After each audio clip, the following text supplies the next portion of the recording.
బీఆర్ఎస్లో అసలు ఏం జరుగుతోంది? కేసీఆర్ ఫ్యామిలీలో చిచ్చు పెట్టారా, పుట్టిందా?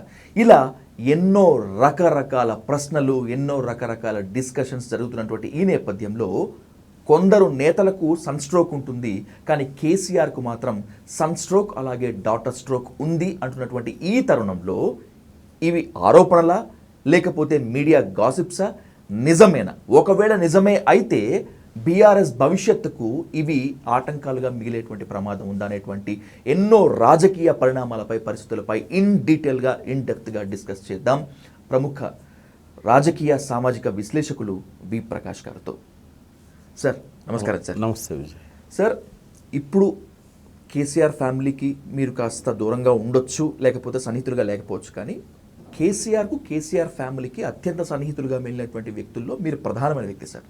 ఆ నమ్మకంతో నేను చాలా గట్టిగా నమ్ముతున్నాను. సార్, 2 రోజులు బట్టి విపరీతమైన స్పెక్యులేషన్స్.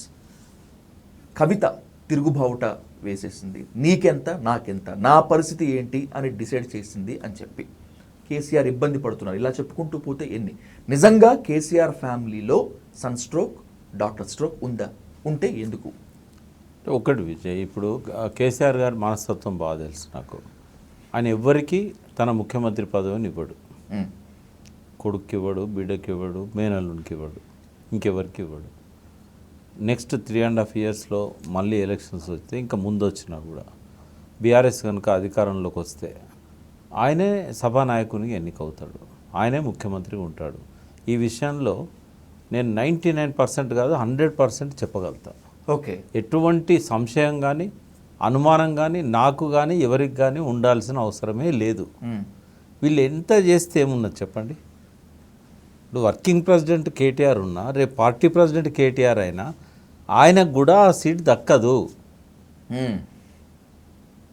ఒకవేళ కేసీఆర్ ఇంకా తనకు చేత కావట్లేదు, తనకు ఆరోగ్యం సహకరించట్లేదు, నేను అనారోగ్యంతో ఉండి ఆరోగ్యం సహకరించకుండా ఈ బాధ్యతల్లో ఉండడం వల్ల రాష్ట్రానికి నష్టం జరుగుతుందని ఆయన ఫీల్ అయినప్పుడు ఓకే, తనంతట తను అనుకున్న వ్యక్తిగా అధికారాన్ని బదిలీ చేస్తాడు. అది కూడా కేసీఆర్ అనుకుంటేనే. అప్పటిదాకా ఎవ్వరు ఎన్ని చేసినా అది వాళ్ళ సెల్ఫ్ సాటిస్ఫాక్షనే తప్ప ఆ సంగతి బాగా తెలిసిన వ్యక్తి హరీష్ రావు గారు. అందుకే ఆయన ఏమంటున్నాడు, తొందరపడట్లేదు ఆయన. కానీ విజయ్, ఇవాళ రేపు రేవంత్ రెడ్డి గారు ముఖ్యమంత్రి అయిన తర్వాత సాధారణ వ్యక్తుల్లో కూడా ఒక మామూలు కార్పొరేటర్ స్థాయి అనగానే ఒక శాసనసభ 2-3 సార్లు గెలిచిన ఎమ్మెల్యే స్థాయి వ్యక్తులకు కూడా నేనెందుకు ముఖ్యమంత్రి కాకూడదు అనే కోరికలు వచ్చాయి. అవును సార్, అవును, నిజమే. మామూలు ఎమ్మెల్సీ స్థాయి వ్యక్తులకు కూడా నేనెందుకు ముఖ్యమంత్రి కాకూడదు, రేవంత్ రెడ్డి అయ్యింది కదా, బహిరంగంగా అంటున్నారు. ఇప్పుడు మనం ఓపెన్గా అన్న వాళ్ళని లెక్క తీసిన 10 మంది వెళ్తారు. జగ్గారెడ్డి గారు కూడా అన్నారు నేనెందుకు ముఖ్యమంత్రి కాకూడదు. తర్వాత కాంగ్రెస్లో అయితే ముఖ్యమంత్రి పోటీలో రేస్లో ఉన్న వాళ్ళే చాలామంది ఉన్నారు.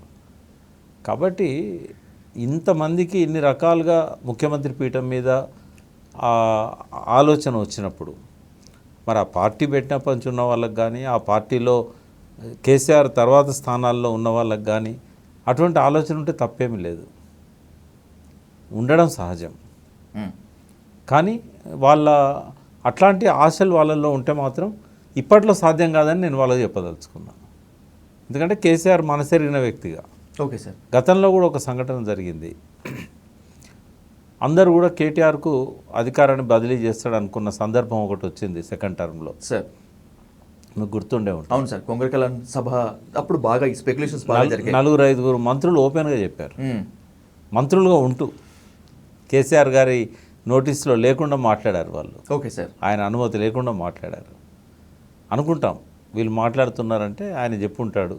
అంతేగా సార్, ప్రభుత్వంలో ఉండి అందుకు కీలక మంత్రులుగా ఉండి. ఇంకో ప్రచారం కూడా అయింది అప్పుడు, ఒకవేళ కేటీఆర్కి అధికార బదలాయిస్తే హరీష్ రావు గారు, ఈటెల రాజేందర్ గారు కలిసి ఒక పార్టీ పెడతారట అని కూడా ప్రచారం అయింది. అవును, మీడియాలో చాలా వచ్చినాయి, యూట్యూబ్లో. చాలా కోపంగా వచ్చాడు ఆ రోజు రాష్ట్ర కమిటీ మీటింగ్కి. ఓకే, రావడమే ఆయన సహజమైన ధోరణికి భిన్నంగా. అంటే ఫస్ట్ మామూలుగా కేసీఆర్ వచ్చినప్పుడు ఏం చేస్తాడంటే ఫస్ట్ రూమ్లో పోయి కొంచెం అందరితో మాట్లాడి కూల్గా హాల్లోకి వచ్చి హాల్లో కూడా అటు ఇటు చూసి ఎవరెవరు కూర్చున్నారు, ఒకవేళ ఎవరన్నా దూరంగా కూర్చుంటే నువ్వు అక్కడ కాదు ఇక్కడికి రా అని చెప్పి, ఇక్కడ ఉన్న వాళ్ళని కొంచెం జరగమని చెప్పి అందరితో కొంచెం పలకరింపులు చేసి అట్లా ఆయన సహజ శైలి. బట్ రావడమే చాలా దురుసుగా వచ్చి మైక్ పట్టుకొని పార్టీ పెట్టడం అంటే పాండబ్బా పెట్టడమా అని ఆ డైలాగ్తో స్టార్ట్ చేశాడు. ఓకే. ఆయన ఆగ్రహం చాలా ఎక్కువ ఉండే. నేనేమన్నా ముసలోడిని అయినా, నేనేమన్నా చాతగాని వాడిని అయినా, అవిటివాడిని అయినా, నాకు చేత కాదా, నేను దిగిపోతాను అన్నాను మీతో, మంత్రులే ఎందుకు మీరు మైక్ పట్టుకొని అరుస్తున్నారు అని చెప్పి ముందు వార్నింగ్ ఇచ్చాడు వాళ్ళకి. అంటే నేను ఇంకా 10 ఏళ్ళైనా నేనే ఉంటానని కూడా చెప్పాడు. ఓకే. అంటే నేను ఇప్పుడు దాన్ని దృష్టిలో పెట్టుకొని ఆయన మనస్తత్వాన్ని అంచనా వేస్తున్నాను సార్. ఎట్టి పరిస్థితుల్లో నెక్స్ట్ వచ్చే ఎలక్షన్లో గెలిచిన తర్వాత ఒకవేళ బీఆర్ఎస్ కనుక ముఖ్యమంత్రి స్థానం దక్కితే కేసీఆరే ముఖ్యమంత్రి ఉంటాడు. Yeah, it's clear sir. ఎందుకంటే కేసీఆర్ సార్ని మీరు చాలా దగ్గర నుండి చూశారు కాబట్టి, ఆయన పనితీరు, పట్టుదల, పంతం ఎలా ఉంటుందో కాబట్టి మీరు ఇంత క్లారిటీగా చెప్పగలిగారు. అదే ఫ్యామిలీలో నాకెందుకు ముఖ్యమంత్రి పీఠం దక్కదు, నేనెందుకు ముఖ్యమంత్రి కాకూడదు అని కేటీఆర్ గారికి and by the same way Kavitha గారికి ఇప్పటి వరకు రాలేదంటారా? By the same way Harish Rao garu కూడా ఆ ప్రయత్నం చేయలేదంటారా? హరీష్ రావు గారు ప్రయత్నం చేయలేదు. హరీష్ రావు గారికి ఉంటే ఆలోచన ఉండొచ్చు, తప్పేం లేదు అందులో. బట్ ఆయన కేసీఆర్ గారు ముఖ్యమంత్రిగా ఉన్నంతకాలం ఆయన అయితే యాంటీగా పోడు. పోయే అవకాశాలు వచ్చినాయి గతంలో, పోలేదు. ఆయన మీద చాలా ఒత్తిళ్ళు వచ్చాయి. ఫస్ట్ టర్మ్లో వచ్చాయి, సెకండ్ టర్మ్లో వచ్చాయి. ఆయనను మంత్రి పదవి ఇవ్వకుండా పక్కకు పెట్టిన సంవత్సర కాలంలో కూడా చాలామంది ఆయన దగ్గర పోయి అసంతృప్తితోని ఇలా కొనసాగడం ఎందుకు అని చెప్పి బయటికి లాగడానికి ప్రయత్నం చేసిన వాళ్ళు ఉన్నారు, పార్టీ పెట్టమని ఒత్తిడి చేసిన వాళ్ళు కూడా ఉన్నారు. బట్ ఏమాత్రం ఆయన తొనకకుండా బెనకకుండా కేసీఆర్ గారు నాకు మంత్రి పదవి ఇవ్వకపోయినా ఆయన ఇంట్లో స్వీపర్గా ఉంచుకున్నా నేను ఉంటాను, ఆయన వల్లనే రాజకీయాల్లోకి వచ్చాను, ఆయన ఉన్నంతకాలం ఆయనతోనే ఉంటాను అని చెప్పి చాలా ఓపెన్గా చెప్పాడు. సార్, ఇది హరీష్ రావు విధేయత లేకపోతే తన బలమేంటో బలహీనత ఏంటో స్పష్టంగా తెలిసిన వ్యక్తిగా అనుకో? విధేయత. ఓకే. ఒకవేళ అట్లా కనుక పోటీ పెడితే ఇవాళ హరీష్ రావు గారికి ఉన్న ప్రజాదరణ కేసీఆర్ గారి తర్వాత కేటీఆర్ గారితో పాటుగా ఈక్వల్ రేంజ్లో ఉంది. ఇది మీడియాలో ఉండే స్పెక్యులేషన్ సార్, కానీ గ్రౌండ్ లెవెల్లో మాత్రం హరీష్ రావుకి ఆ స్థాయిలో పట్టు లేదు అంటారు. పట్టు ఉండకూడదని కొంత ప్రయత్నం జరిగింది. ఎందుకంటే ఆయనకు ఒక మెదక్ జిల్లాకే పరిమితం చేయడం జరిగింది గత టర్మ్. వర్కింగ్ ప్రెసిడెంట్గా కేటీఆర్ గారు రావడం వల్ల కూడా మొత్తం తెలంగాణ మీద ఆయన పట్టు పెరిగింది. బట్ ఇక్కడ పదవుల కంటే ఎక్కువగా ప్రజల హృదయాల్లో ఎవరు ఉంటారనేది ఆలోచించినప్పుడు ఇక్కడ అర్బన్ ఏరియాస్లో ఎక్కడైనా కూడా కేటీఆర్కు చెక్కు చెదరని ఫాలోయింగ్ ఉంది. రూరల్లో హరీష్ రావు గారికి చెక్కు చెదరని ఫాలోయింగ్ ఉంది. మరి రూరల్లో కేటీఆర్కు లేదా అంటే యాక్సెస్ తక్కువ. ఇప్పుడు కొంత ఆయన యాక్సెస్ పెంచుకుంటున్నాడు. ఆయన సమర్థుడు కాడని నేను అన్నా. సమవుజ్జీలు ఇద్దరు కూడా. ఆయన కొద్దిగా లేట్గా ఎంటర్ అయినా, ఈయన మొదటి నుంచి ఉన్నా, వీళ్ళిద్దరిట్లో ఎవరైనా తెలంగాణకు లాభమే, మేలే. కేసీఆర్ గారు ఒకవేళ వీళ్ళిద్దరిట్లో ఎవరికి ఇస్తానన్నా, ఒకవేళ కవిత గారికి ఇస్తానన్నా తెలంగాణకు నష్టమేం జరగదు.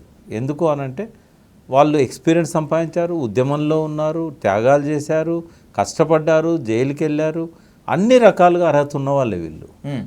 బట్ ఎవరు ముఖ్యమంత్రి కావాలనేది వీళ్ళు ఆలోచిస్తే కారు, జనాదరణ పెంచుకోవడానికి జనంలోకి పోతే కారు. ఓకే. కేసీఆర్ గారు ఇవ్వాల్సిందే.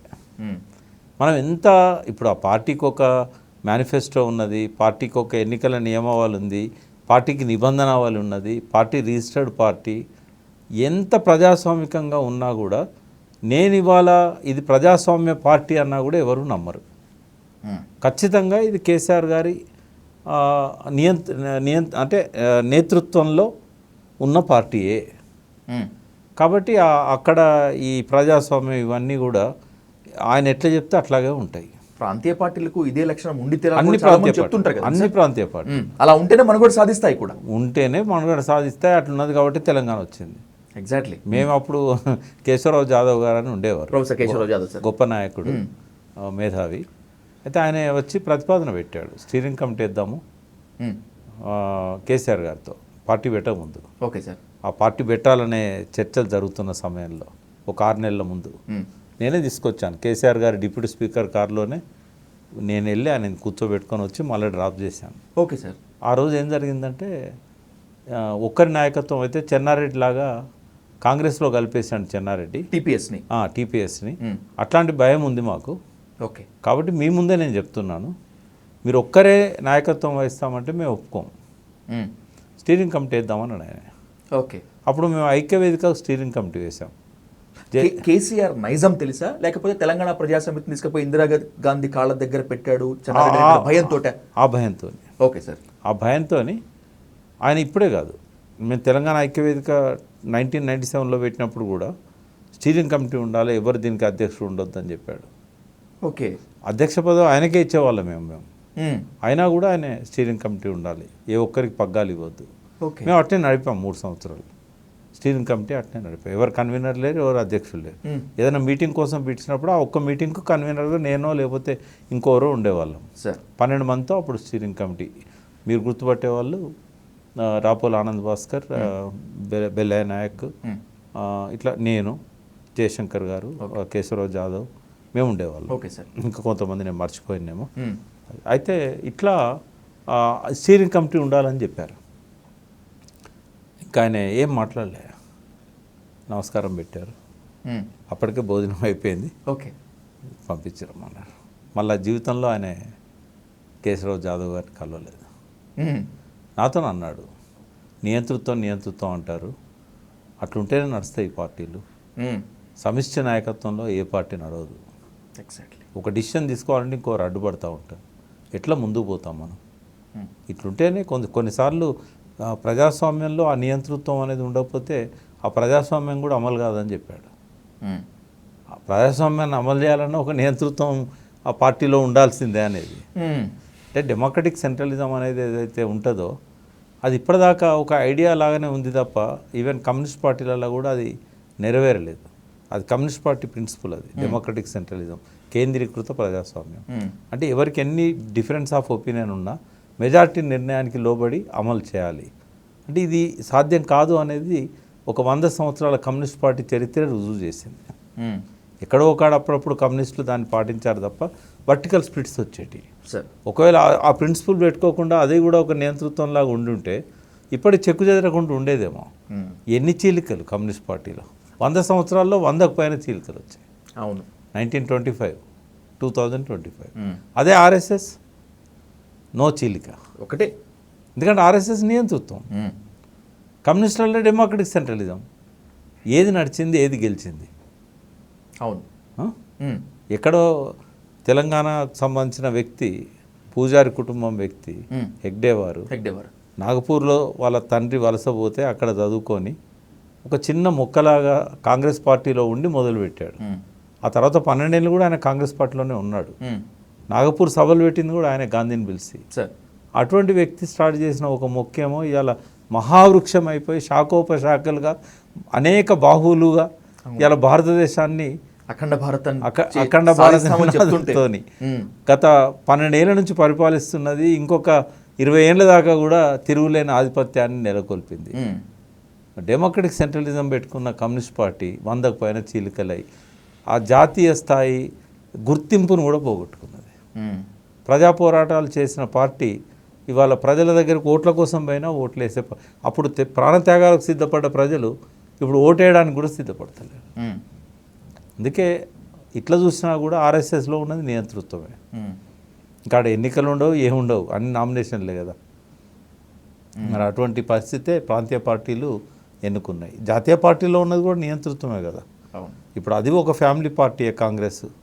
అకన్ సీల్డ్ కవర్లో రావాల్సిందే. కొంత అక్కడక్కడ ప్రజాస్వామ్యబద్ధంగా ఉన్నట్టు కనబడ్డా కూడా ఒపీనియన్ను మోల్డ్ చేసేది మళ్ళీ వాళ్ళే. రాహుల్ గాంధీ ఎవరి గురించి ఆలోచిస్తున్నాడు అంటే రేవంత్ రెడ్డి గురించి. కాబట్టి మనం పోటీ పోకూడదు, పోటీ పోతే మనం కంట అవుతాం. మనం కూడా రాహుల్ గాంధీ ఎవరికంటే వాళ్ళకే చేయకూడదాం. ఒపీనియన్ పోల్ ఉంటుంది ఇక్కడ, కానీ ముందే ఒపీనియన్ వచ్చేస్తుంది అక్కడి నుంచి. Okay sir. అంత ప్రజాస్వామ్యయుతంగా ఏం రేవంత్ రెడ్డి ఎన్నిక కాలే. మళ్ళీ ఆ ఒపీనియన్ వచ్చిన తర్వాతనే అయింది ఆయన. ఇట్లే ఉంటుంది అది. అది ఇదైతే ఇంకా నియంతృత్వం కదా. నా కుటుంబమే లేదంటాడు. సంఘ పరివారం అన్నిటికంటే పెద్ద కుటుంబం ప్రపంచంలోనే.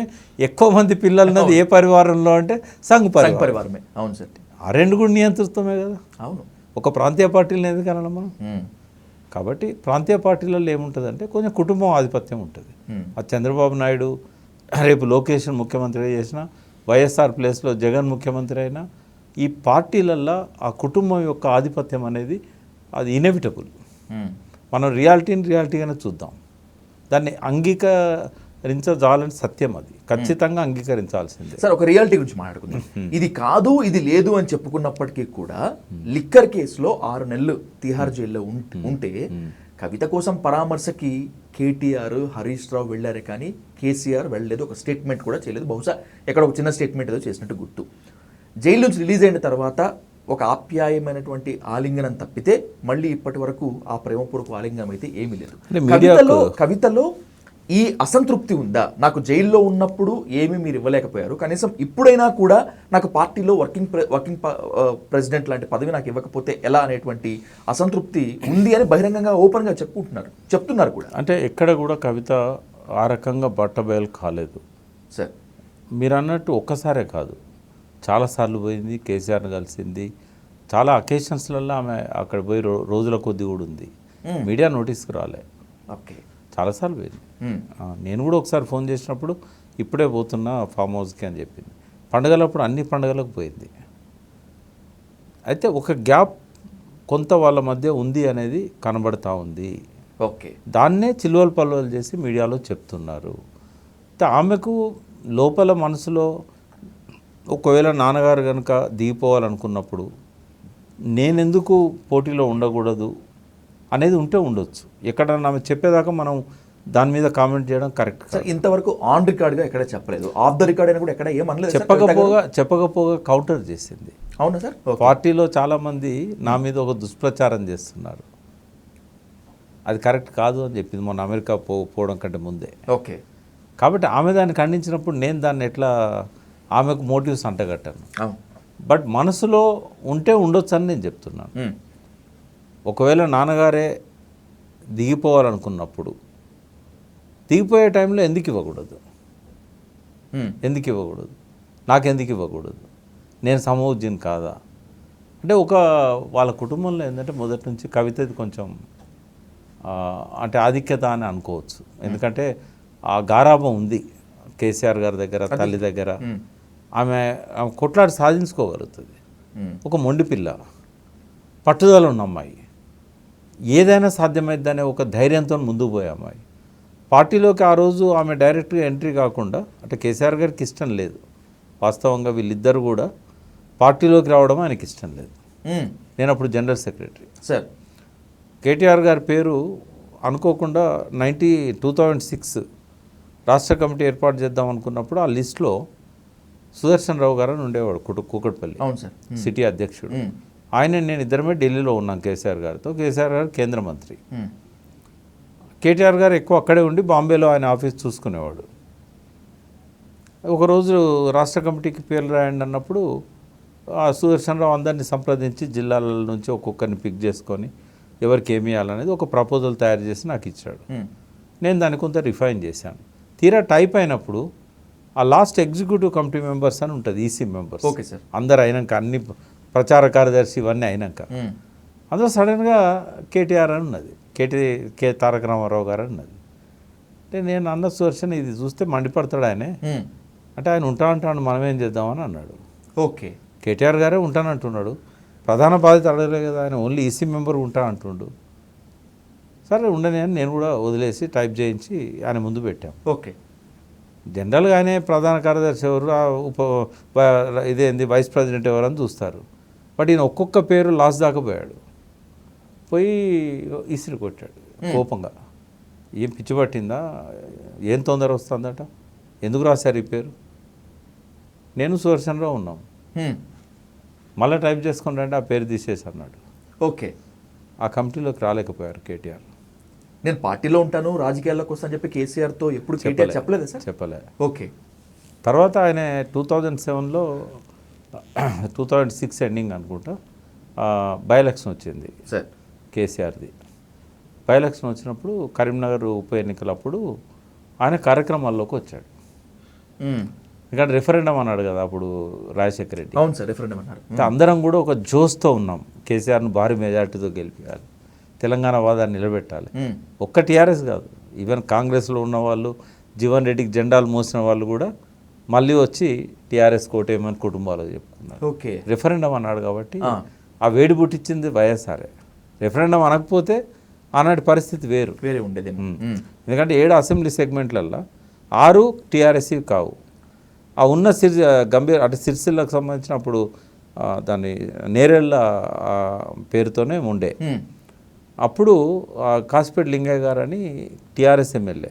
అంటే కరీంనగర్ పార్లమెంట్ సెగ్మెంట్లో ఉన్న 7లో అది ఒక్కటే టీఆర్ఎస్ సీటు. Okay sir. ఆ ఒక్క సీటు కూడా ఎలక్షన్ల కంటే ముందే ఆయన జంప్ అయి బీజేపీలోకి వెళ్ళిపోయాడు. బీజేపీ నుంచి వచ్చాడు, మళ్ళీ బీజేపీలోకి వెళ్ళిపోయాడు. ఎమ్మెల్యే ఉండి కాంగ్రెస్లోకి వెళ్ళినట్టున్నాడు. బీజేపీ కాంగ్రెస్ గుర్తులేదు. మంచి మనిషి లింగయ్య.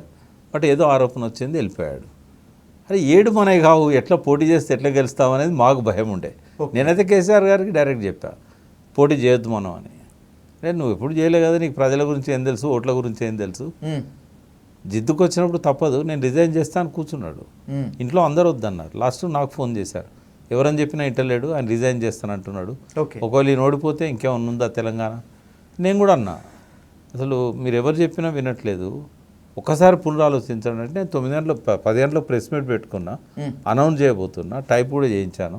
ఇప్పుడు వచ్చి నన్ను రిజైన్ చేయొద్దంటే ఏందని కోపం చేశాడు. అంటే నేను అన్న, మనకు ఆ 7 6 మనవి కావు, ఆ ఒక్కడు ఊగిసలాడుతున్నాడు, నీకు ఎవరు గెలిపేయాలి అక్కడ అంటే ప్రజలే గెలిపిస్తారు, ప్రజలకు అవసరం లేని తెలంగాణ నీకెందుకు నాకెందుకని కోపం చేశాడు. ఓకే, ప్రజలకే పరీక్ష పెడదాం, వాళ్ళు ఇష్టం వచ్చినట్టు మాట్లాడుతుంటే సత్యనారాయణరావు కేశవరావు గారు చూసుకుంటా కూర్చుంటామా? చెప్పి ప్రజలకే పెడదాం, తెలుసుకొని ఏంటి తెలంగాణ కావాలన్నా వద్దా, తెలంగాణ కావాలనుకుంటే నన్ను గెలిపిస్తారు ఓకే అని చెప్పి మొండిగా వచ్చి ప్రెస్ మీట్లో చెప్పేశాడు. ఓకే, సత్యనారాయణరావు ఛాలెంజ్ చేశాడు నన్ను, ధైర్యం, అప్పుడు కాంగ్రెస్ పొత్తులో గెలిచావు, దమ్ముంటే ఒంటరిగా పోటీ చేసి గెలువు అన్నాడు. నేను ఒంటరిగా పోటీ చేసి గెలవడానికి డిసైడ్ చేసుకొని రాజీనామా చేసి, అంతా ఆయన పట్టుదలతో ఉంటాడు. అంటే ఇట్లా, అంటే ఈ సందర్భం ఎందుకో వచ్చింది sir. But KTR politics entry నుంచి కేటీఆర్ గారు ఆ టైంలో అందరం కూడా ఆయన గెలిపించాలనే ఒక పట్టుదలలో ఉన్నప్పుడు ఆయన వచ్చాడు. వచ్చిన తర్వాత ఆయన ఒకటే చెప్పాడు, అప్పటికి రిజైన్ చేశాడు కేంద్ర మంత్రి పదవికి. అంతకుముందు ఆయన కమిటీలోకి రావాలనుకున్నప్పుడు ఆయన కేంద్ర మంత్రి. ఆయన ఒకటే అన్నాడు కేటీఆర్, నేనేమి ప్రభుత్వంలో భాగస్వామిగా ఉన్నప్పుడు నేను రావట్లేదు, ఉద్యమంలో ఉన్నప్పుడు వస్తున్నా. తెలంగాణ కోసం మీరు ఇంత కష్టపడుతున్నప్పుడు మీ బిడ్డలుగా మేము చూస్తూ కూర్చోవాలన్నా, మేము రాకూడదా? మేము పోరాటానికి వస్తున్నాం కదా, పంచుకోవడానికో లేకపోతే సుఖపడడానికో రావట్లేదు కదా. ఆ ఎమోషన్తోనే ఆయన ఎంటర్ అయ్యాడు. ఎవ్వరం కూడా దాన్ని తప్పట్లేదు. అంతకుముందు కేసీఆర్ గారు మియా బీబీ అని ఎన్నో మీటింగ్లలో అన్నాడు, కానీ పిల్లలు రావాలని అనుకున్నప్పుడు ఎవరు ఆపగలుగుతారు? వాళ్ళకి అర్హత లేదా? రాజ్యాంగంలో ఏమన్నా రాసి ఉందా? పార్టీ నియమావళిలో రాసి ఉందా కొడుకులు బిడ్డలు రాకూడదని? కేసీఆర్ మీటింగ్లలో చెప్పిండు కదా అంటే ఆయన మాటను వీళ్ళు లక్ష్య పెట్టలేదు.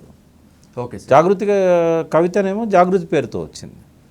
సరే, జాగృతి పేరుతో ఇంకొకరు వస్తే ఇంత ఆదరణ ఉండేదా? కేసీఆర్ గారి డాటర్ కేటీఆర్ గారి సిస్టర్ కాకపోతే అంత జనాదరణ రాకపోయేదేమో. బట్ ఏది ఏమైనా ఆమె తనంతట తాను తన కాళ్ళ మీద నిలబడుతూ తన ఇమేజ్ బిల్డ్ చేసుకుంటూ జాగృతిని ఒక ఐకాన్గా తెలంగాణ ప్రజలకు సాంస్కృతిక వేదికలాగా మలిచింది. బతుకమ్మను ఒక ఐకాన్గా మలిచింది. తనంతట తాను ఒక శక్తిగా ఎదిగింది. 2013లో అప్పుడు పార్టీలోకి వచ్చి ఆమె 14లో ఎంపీగా పోటీ చేసి గెలిచింది. కాబట్టి మనం వాళ్ళని తప్పబట్టాల్సిన అవసరం లేదు. సఫిషియెంట్ ఎక్స్పీరియన్స్ వాళ్ళకి వచ్చింది. దాదాపు 18 ఏళ్ళ అనుభవం వచ్చింది వాళ్ళకి.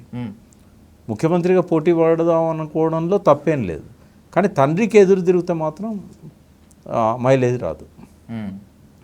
కానీ నాకు తెలిసి ఏంటంటే కేసీఆర్ గారు వీళ్ళిద్దరిని కూడా వాళ్ళ లోపల ఆ కోరిక ఉన్నా కూడా ఆ సంయమనం పాటించాల్సిందిగా వాళ్ళని మెప్పించగలుగుతారు. సార్, 2 ఇంపార్టెంట్ క్వశ్చన్స్ తోటి ఈ డిస్కషన్ కంక్లూడ్ చేస్తాను సార్. కేసీఆర్కి, కేటీఆర్కి, కవితకు మధ్య ఒక భర్తీ చేయలేనటువంటి దూరం ఉంది. ఆ దూరం పెరగటానికి కారణం జోగినిపల్లి సంతోష్ కుమార్. సంతోష్ అతి జోక్యం వల్లే ఇప్పుడు పదవుల పందేరం, పదవుల కుమ్ములాట కేసీఆర్ ఫ్యామిలీలో వచ్చింది అనేటువంటిది చాలామంది ఓపెన్గా మాట్లాడుతున్నటువంటి మాట సార్. బీఆర్ఎస్లో వాళ్ళు, నాన్ బీఆర్ఎస్ వాళ్ళు కూడా. Is it right sir? ఇది అబద్ధం. ఇక్కడ కొంత సంతోష్ అంటే నాకు కొద్దిగా జాలి ప్రదర్శించాల్సి వస్తుంది. ఎందుకంటే పవర్ సెంటర్ దగ్గర ఉన్న వాళ్ళు ఎప్పుడు కూడా ఇట్లాంటి ఆరోపణలు ఎదుర్కొంటారు. నేను చెన్నారెడ్డి పీరియడ్ నుంచి చూస్తాను. అవును సార్. 1978 నుంచి చూస్తున్నా. పాపం సంతోష్ ఏంటంటే చాలాసార్లు తను చేయని తప్పు బలవుతాడు, ఆరోపణలు మీదేసుకుంటాడు. కొన్నిసార్లు ఆయనే తనకున్న స్వభావరీత్యానో లేకుంటే పెదనాన్న బిజీగా ఉన్నాడనే కారణంతోనో చెప్పలేని అశక్తతతోనో కొన్నిసార్లు పెద్దలకు కూడా అపాయింట్మెంట్ ఇవ్వడు. దానివల్ల సంతోష్ ఏదో డామినేట్ చేస్తున్నాడు, సంతోషే మమ్మల్ని పోనీయకుండా ఆపుతున్నాడు, సంతోషే చీడపురుగు, సంతోష్ వల్లనే పార్టీ పోయింది, ఇట్లాంటి ఆరోపణలు చాలా చేస్తున్నారు. ఆ విషయంలో అయితే నేను అంగీకరించాను. ఎందుకంటే సంతోష్ నాకు చిన్నప్పటి నుంచి తెలుసు. అంటే అరౌండ్ 2003 ఆయన ఎంటర్ అయింది, అప్పటి నుంచి తెలుసు నాకు. ఇప్పుడు కేసీఆర్ గారికి అనుసరణలో ఉంటాడు, కేసీఆర్ గారికి ఎప్పుడు అందుబాటులో ఉంటాడు. ఆయనకు చెప్పకుండా ఈయన ఎవరిని ఆపే శక్తి లేదు ఆయనకి. ఓకే, కొన్నిసార్లు ఆయన బిజీగా ఉన్నాడని చెప్పేసి ఆయనకు చెప్పకపోవచ్చు. బట్ అన్ని ఆరోపణలు ఆయన మీదనే వేసి ఈ మొత్తానికి ఆయనే బాధ్యుడు అని చెప్తే కొన్ని తప్పులు ఉండొచ్చు. ఆయన యువకుడు 18-20 ఏళ్ళ వయసు నుంచి పార్టీలో ఉన్నాడు.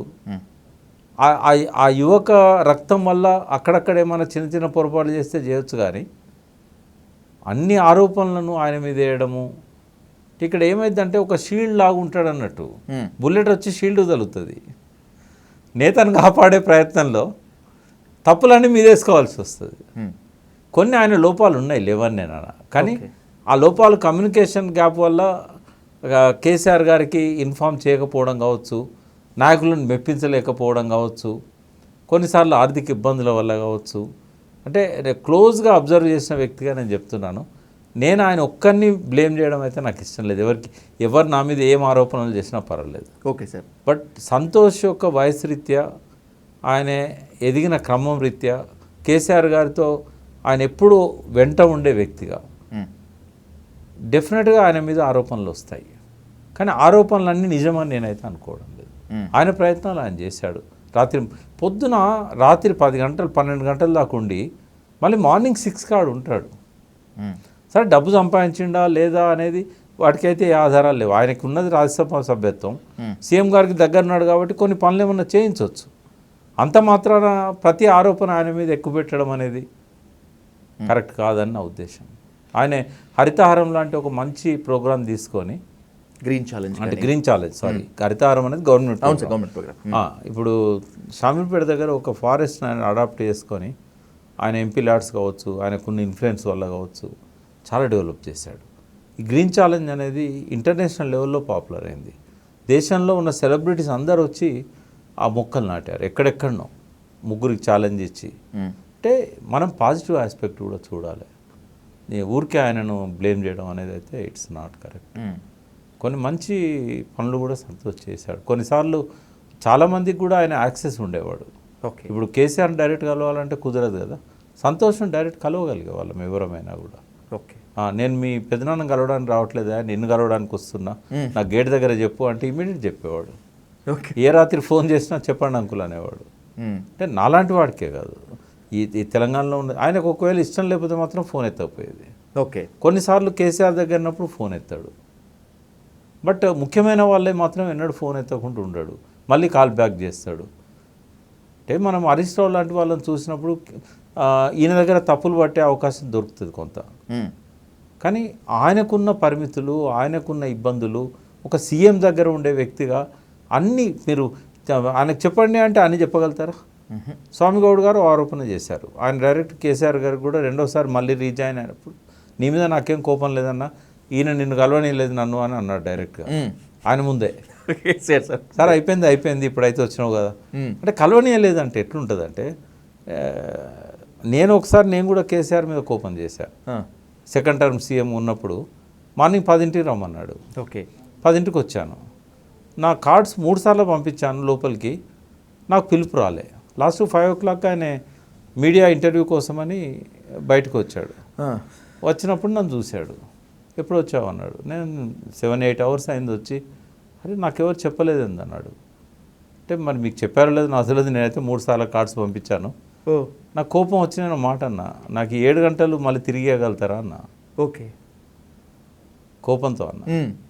అంటే నేను అవసరం ఉన్నప్పుడు పిలుస్తానులే అన్నాడు. ఇక నేను ఇంకోసారి ఇట్లా జరగకుండా చూసుకోండి, మీ వాళ్ళు ఎవరైందనేది కూడా వాళ్ళకి తెలియాలి కదా. అవును, అది నాకు కొంచెం చాలా ఇన్సల్ట్ ఫీల్ అయినా. నేను ఎవరెవరో పోతానులో వస్తాను. అంతే సార్. అక్కడ ఎట్లుంటుందంటే ఆడ మేనేజ్ చేసుకోవడాన్ని బట్టి ఉంటుంది. అంటే ఇట్లా జరుగుతాయి కొన్నిసార్లు సంతోష్ కూడా చెప్పలేని పరిస్థితి ఉండొచ్చు. కొందరి విషయంలో ఆయన చెప్పొద్దని కూడా అనుకోవచ్చు. సరే వాళ్ళు బ్లేమ్ చేస్తే అర్థం ఉంది. మేము నాకు కూడా 2-3 సార్లు కోపం వచ్చింది. బట్ ఆ తర్వాత నేను అర్థం చేసుకున్నా ఆయన సిచ్యువేషను. కేసీఆర్ గారు బెడ్రూమ్లో ఉన్నారు, ఈయన పోయి డిస్టర్బ్ చేయలేడు, నేను బయట నుంచి ప్రెజర్ చేస్తూ ఉన్నా. ఇట్లాంటి పరిస్థితులు నాకు కూడా ఎదురండి. అందుకని వీళ్ళందరినీ ఓవర్టేక్ చేసే పొజిషన్లో సంతోష్ ఉన్నాడని, వీళ్ళ మధ్య గ్యాప్ పెంచుతున్నాడని, వాళ్ళ మధ్యనైతే ఒక మంచి అనుబంధం ఉంది. మనం బయట అనుకుంటున్నట్టుగా ఆ ఇంట్లో లేదు. ఓకే, అందరి అందరి మధ్య ఒక అన్యోన్యత ఉన్నది. రాఖీ పండుగ వచ్చినా ఇంకో పండుగ వచ్చినా అందరూ కలిసి ఉంటారు. ఏ ఫెస్టివల్ అయినా బయట స్పెక్యులేషన్సే కానీ ఆ కుటుంబంలో ఈ గ్యాప్ అనేది మాత్రం లేదు. ఆలోచనలలో కొంత గ్యాప్ ఉంది తప్ప అనుబంధాలలో గ్యాప్ లేదు. Right. So the most important question, ఈ ఫ్యామిలీ వార్ అనేటువంటిది నిజమైతే దీన్ని బీజేపీయే ఆడిస్తుంది అనేటువంటి దాంట్లో నిజమెంత? దీంట్లోనే ఇంకొక క్వశ్చన్ సార్, ఒకవేళ నిజంగా బీఆర్ఎస్ స్ప్లిట్ అయిపోతే, ఇప్పటి వరకు లేదనుకుందాం, రాబోయే రోజుల్లో పొరపాటున సన్ స్ట్రోక్తోనో డాటర్ స్ట్రోక్తోనో బీఆర్ఎస్ కనుక స్ప్లిట్ అయిపోతే తెలంగాణకు బీఆర్ఎస్ లేకపోవటం లాభమా నష్టమా? ఫస్ట్ ఈ గ్యాప్ ఉన్నదని ఒక ప్రచారాన్ని చేయించడంలో ఆతృత వెలువరుస్తున్నది కాంగ్రెస్ అండ్ బీజేపీ. ఓకే, వాళ్ళ అనుబంధ ఛానల్స్ కావచ్చు, వాళ్ళ వ్యక్తులు కావచ్చు, వాళ్ళ నాయకులు కావచ్చు, ఏమన్నా కొంచెం గ్యాప్ ఉంటే దాన్ని పెద్దగా చేసి చూపెడుతున్నాయి, భూతద్దంలో పెట్టి చూపిస్తున్నాయి. అంత గ్యాప్స్ వాళ్ళ మధ్య లేవు. రెండవది, ఒకవేళ కనుక మీరు అన్నట్టు ఏదైనా జరిగి టీఆర్ఎస్ వర్టికల్గా స్ప్లిట్ అయితే తెలంగాణకు చాలా నష్టం. ఎందుకంటే మళ్ళీ ఇటువంటి లీడర్షిప్ తెలంగాణకు దొరకదు. ఎందుకంటే ఇప్పుడు చూస్తున్నాం, మనం 2 ఇయర్స్లో మనం చూస్తున్నాం ఏం జరుగుతుంది అనేది. 1.5 ఇయర్లో చూసాం. ఒక ప్రాంతీయ పార్టీ లేకపోతే ఎంత ఇబ్బంది. ప్రాంతీయ పార్టీ అని అనను, ఒక ఉద్యమ పార్టీ. ఒక ఉద్యమ పార్టీగా ప్రజల కష్ట సుఖాలు తెలిసి, ప్రజలకు ఏం కావాలనో తెలిసి, ప్రజల మధ్యనే నాయకులుగా ఎదిగి, ఉద్యమంతో పాటే నాయకులుగా ఎదిగి, ఒక కేసీఆర్ తప్ప అందరూ ఉద్యమంతో పాటు ఎదిగిన నాయకులే. మరి వీళ్ళంతా కూడా ఎట్లా చూస్తూ ప్రజలకు అన్యాయం చేయగలుగుతారా? ఓన్లీ నిరంజన్ రెడ్డి కావచ్చు, జగదీష్ రెడ్డి కావచ్చు, మాలాంటి వాళ్ళం కావచ్చు, ఎప్పుడూ తపన అంతా కూడా తెలంగాణ కోసమే కదా. కేసీఆర్ గారికి అయితే 24 గంటలు అదే ధ్యాస ఉంటుంది, నిద్రాహారాలు కూడా ఉండవు. సరే, వీళ్ళకేమన్నా వ్యాపారాలు ఉండవచ్చు, ఆయనకే వ్యాపారం లేదు. వ్యాపారాలు చేస్తూ ఆయనే చెప్పాడు కేసీఆర్, ఈ ప్రజల డబ్బు తినొద్దు, మీరు అధికారంలోకి వచ్చిన తర్వాత కూడా స్కాములు ఇట్లాంటివి ఏం చేయకూడదు, ప్రజలకు పోవాల్సిన డబ్బులో మనం వాటాలు తీసుకోకూడదు, మీకు బిజినెస్లు పెట్టుకోవాలంటే పెట్టుకోండి, 100 బిజినెస్లు చేయండి, ఓకే, సమయం ఇవ్వండి, బిజినెస్లకు చేయకూడదని రూల్ లేదు, డబ్బు అందులో సంపాదించండి కానీ ఇంట్లో కాదని చెప్పాడు ఆయన. నేను నమ్ముతా. ఒకవేళ సరే ఇప్పుడు నేను అన్నా కూడా అందరు నన్ను తిట్టొచ్చు, కేసీఆర్ను ఏం కేసుకొస్తున్నాడు. కాళేశ్వరం కనుక ఇంకొక ప్రభుత్వం చేతిలో ఉంటే ఓకే, ఇదే ప్రాజెక్టుకు 2 లక్షల కోట్లు ఖర్చు పెట్టేవాళ్ళు. ఎందుకంటే దాని మీద మళ్ళొకసారి మాట్లాడతా. అందులో జరిగిన ప్రోగ్రెస్ రాజశేఖర రెడ్డి కాలంలో 2007 నుంచి 2008కే అది 17,000 కోట్ల నుంచి 40,000 కోట్లకు పెరిగిపోయింది. పెరిగిన ఆయకట్టు కేవలం 4 లక్షల ఎకరాలు. జలయజ్ఞం 4 లక్షల ఎకరాలు పెరిగింది. కానీ 17 లక్షల కోట్ల నుంచి 17,000 కోట్ల నుంచి 40,000 కోట్లకు పోయింది. అప్పుడు ఈయన 38 లక్షల ఎకరాలకు నీళ్ళు ఇవ్వడానికి 16 లక్షల ఎకరాల నుంచి 38 లక్షల ఎకరాలు పెరిగిన ఆయకట్టు 22 లక్షల ఎకరాలు. స్టెబిలైజేషన్ కావచ్చు, కొత్తది కావచ్చు. తర్వాత 3 పెద్ద బ్యారేజీలు, దాని యంత్రాంగము, లిఫ్టులు, దాని సబ్స్టేషన్లు, వీటితో పాటుగా 141 టీఎంసీకి సంబంధించిన రిజర్వాయర్లు, అదొక 16 టీఎంసీలు ఉండే. తర్వాత ఇన్ని పెరిగిన పైప్ లైన్స్ కావచ్చు, కాలువలు కావచ్చు, నిడివి కావచ్చు, ఇవన్నీ కలిపితే కూడా 40,000 కోట్లను 80,000 కోట్లు చేయగలిగాడు.